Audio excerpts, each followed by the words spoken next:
2008 m. balandį į vieną Austrijos ligoninę atvyko pagyvenęs vyras su sunkiai sergančia mergina. Iš pirmo žvilgsnio gydytojams atrodė, kad jis atsiveža savo dukrą, bet vos tik jie ją apžiūrėjo, viskas pradėjo atrodyti keistai. Mergina buvo 19, bet jos kūnas atrodė taip, lyg metų metus nematė normalaus gyvenimo. Oda buvo beveik peršviečiama, dantys stipriai pažeisti. Ji buvo tokios būklės, kad gydytojai iškart suprato, čia nepaprasta liga. Tada paaiškėjo dar viena detalė. Ši mergina nebuvo to vyro dukra, ji buvo jo anūkė, o vyras, kuris ją atvežė, buvo vardu Joseph Fritzl. Ta diena gydytojai dar nežinojo, kad prieš juos stovi žmogus, kuris 24 metus slėpė antrą gyvenimą po savo namu. Jie nežinojo ir to, kad kažkur tame pačiame mieste, už kelių užrakintų durų, po žeme vis dar buvo įkalinta moteris su vaikais. Kai policija vėliau pradės aiškintis, kas iš tikrųjų įvyko, jiems bus sunku suvokti ne tik apie patį nusikaltimą, bet ir tai, kaip ilgai jis galėjo vykti niekam nepastebint.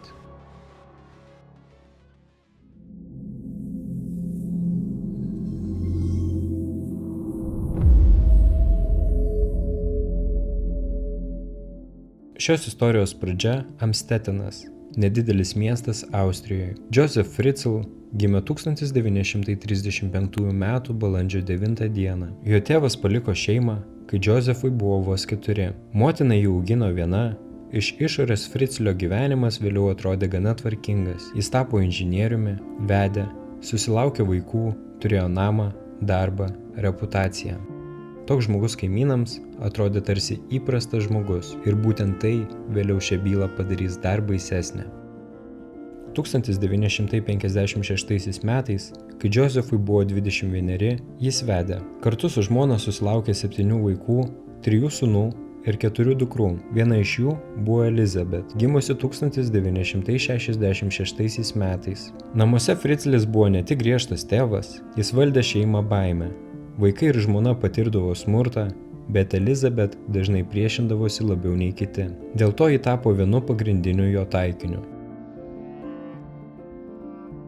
Kai Elizabeth buvo vos 11, tėvo elgesys peržengė visas ribas. Tai nebuvo tik smurtas namuose. Nuo tada jis pradėjo ją kontroliuoti taip, kaip ne vienas vaikas niekada neturėtų patirti. Ir tai tęsėsi metus. Būdama 15 ji pradėjo mokytis padavėjos amato.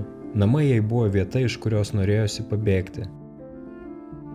1983 m. sausį Elizabeth kartu su drauge išvyko į Vieną. Po kelių savaičių policija ją surado ir grąžino tėvams. Iš šalies tai galėjo atrodyti kaip paauglės pabėgimas. Josephui tai tapo patogia detalė ateičiai. Po sugrįžimo Elizabeth tęsė mokslus, vėliau ji gavo darbo pasiūlymą.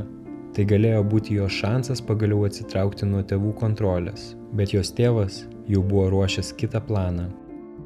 Po šeimos namu jis daugelį metų statė slaptą požeminę erdvę. Savo šeimai ir aplinkiniams jis aiškino, kad tai slėptuvė nuo branduolinio pavojaus.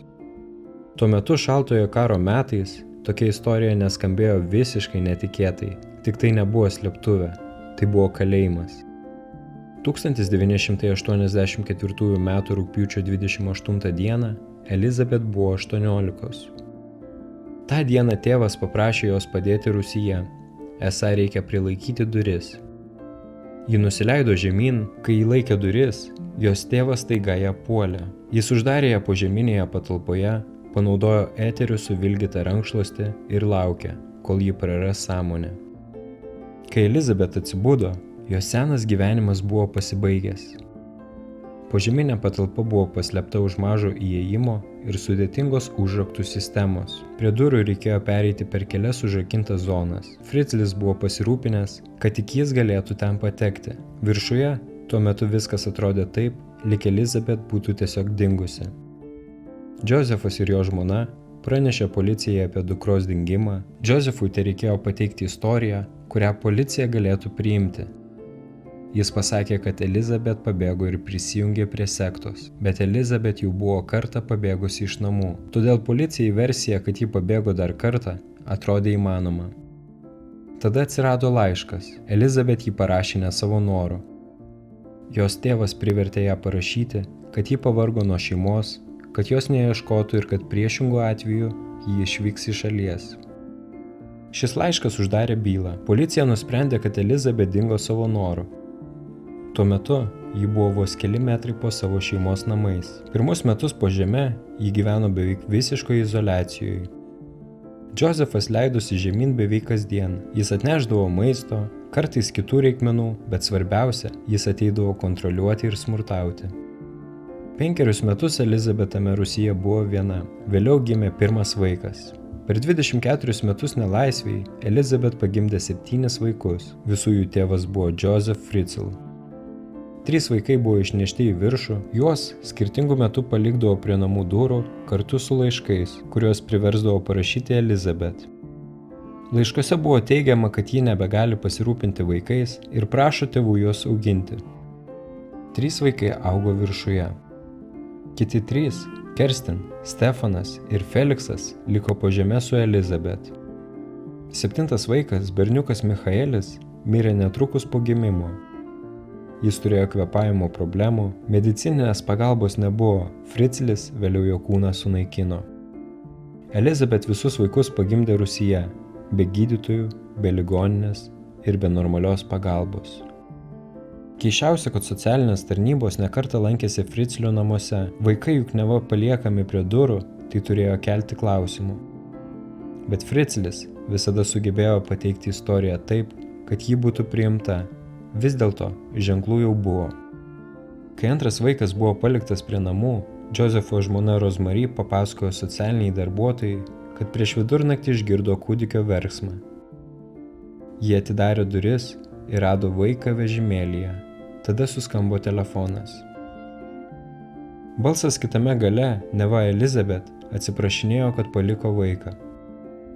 Rosemary iškart suprato, kad tai negyvas pokalbis, o įrašas. Ji padėjo ragelį. Telefonas iškart suskambo dar kartą ir buvo paleistas tas pats įrašas. Buvo ir dar viena detalė. Šeima neseniai buvo pakeitusi telefono numerį. Teoriškai, Elizabet neturėjo jo žinoti. Bet ir tai nieko nepakeitė. Kaimynai taip pat pastebėdavo keistų dalykų. Fritzlis kasdien leisdavosi į Rūsį ir sakydavo, kad ten braižo planus arba dirba su techniniais projektais. Jis draudė bet kam ten eiti, bet niekas nesujungė visų detalių, o Fritzlis tuo metu vis dažniau gyveno tarsi atskirai nuo žmonos. Kartais jis praleisdavo naktis Rūsyje, o kitiems sakydavo, kad yra išvykęs darbo reikalais. Kaimynai matydavo, kad jis neša maistą, statybinės medžiagas, prietaisus, baldus. Po žeme Elizabet bandė daryti vienintelį dalyką, kurį galėjo – išlaikyti vaikus gyvus ir kiek įmanoma žmogiškesnėmis sąlygomis. Ji prašydavo knygų, kad galėtų mokyti vaikus skaityti ir rašyti. Jie turėjo televizorių ir radiją, todėl bent iš dalies žinojo, kad už sienų egzistuoja kitas pasaulis.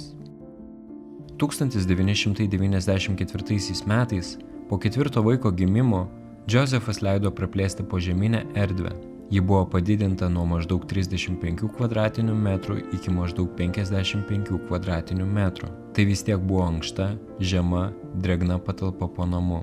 Ten buvo siauras koridorius, keli maži kambariai, miego vietos, elementarus tualetas ir vieta gaminti maistui. Lubos kai kur buvo tokios žemos, kad suaugęs žmogus negalėjo normaliai įsitiesti. Josefas privertė Elizabet ir vaikus plėsti sienas rankomis. Jis taip pat įtikino juos, kad bandymas pabėgti baigtųsi mirtimi. Sakė, kad prisilietus prie durų juos nutrenks elektra. Už bet kokį nepaklusnumą bausdavo išjungdamas elektrą arba net nešdamas maisto ir vandens.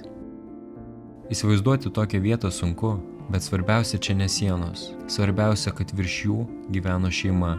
Ten vyko normalus namų gyvenimas, o apačioj, po to pačiu namu, vaikai augo niekada nematę saulės. 2008 metų balandžio 19 dieną viskas pradėjo griūti. Kerstin, vyriausia iš vaikų, prarado sąmonę. Jai buvo 19. Elizabet suprato, kad be medikų ji mirs. Pirmą kartą per 24 metus Josefas sutiko ją išleisti iš Rūsio, bet tik tam, kad padėtų nunešti Kerstin iki automobilio. Elizabet pirmą kartą po 24 metų pamatė lauką, po to ją vėl užrakino Rūsyje ir pats nuvežė Kerstin į ligoninę. Gydytojams iškart kilo įtarimų. Kerstin būklė buvo kritinė. Ji kentėjo nuo inkstų nepakankamumo ir kitų problemų, susijusių su vitaminų trūkumu bei gyvenimu be normalios šviesos ir priežiūros. Kai gydytojai paklausė jos pavardės ir bandė rasti medicininę istoriją, duomenų bazėje jos nebuvo. Ji oficialiai tarsi neegzistavo. Josefas aiškino, kad tai jo anūkė, bet kuo daugiau klausimų užduodavo medikai, tuo labiau jo atsakymai griuvo. Jis vengė konkrečių detalių, painiojosi, nenorėjo pasakyti, kur merginos motina. Gydytojai kreipėsi į policiją.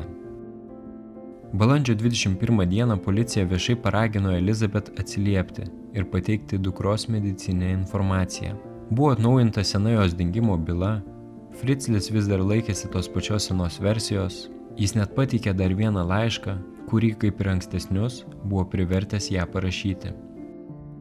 Tačiau šį kartą istorija nebeatrodė tokia patikima. Specialistai abejojo ir laišku, ir pačia sektos versija. Tuo metu Elizabeth Rusija maldavo, kad ją nuvežtų į ligoninę. Ji žinojo, jei Kerstin mirs, niekas daugiau gali niekada nesužinoti tiesos. Balandžio 26 dieną Josefas pagaliau sutiko. Jis išleido Elizabeth kartu vykti į ligoninę, bet prieš tai liepė laikytis jo sugalvotos istorijos. Ligoninėje Josefą ir Elizabeth iš karto sulaikė. Jie buvo apklausiami atskirai. Iš pradžių Elizabeth kalbėjo tyliai, vengė akių kontakto ir bijojo pasakoti. Pareigūnai dar nežinojo, ar ji pati nėra atsakinga už dukros nepriežiūrą, bet greitai ją pastebėjo, kad Elizabeth atrodė panašiai kaip Kerstin, išsekusi, išbalusi, su sveikatos problemomis, kurių nepaaiškinsi įprastų gyvenimų. Jis sutiko kalbėtis tik su viena sąlyga. Ji nebenori niekada daugiau matyti savo tėvo. Kai policija tai pažadėjo, Elizabeth papasakojo viską. Ji kalbėjo apie 24 metus po žeme, apie užrakintas duris, apie smurtą, apie vaikus, apie tai, kaip vieni buvo iš jos paimti ir augo viršuje, o kiti liko rūsyje, apie baimę, kuri buvo palaikoma ne tik sienomis, bet ir nuolatinių grasinimų. Ta pačią naktį policija privertė Josefą atskleisti užrakto kodą. Kai pareigūnai pateko į namo rūsį, jie rado tai, ko niekas tame mieste nenorėjo įsivaizduoti. Po šeimos namu buvo slaptas požeminis kalėjimas. Joseph Fritzl buvo suimtas. Jam tuo metu buvo 73. Po kelių dienų DNR tyrimai patvirtino Elizabeth pasakojimą.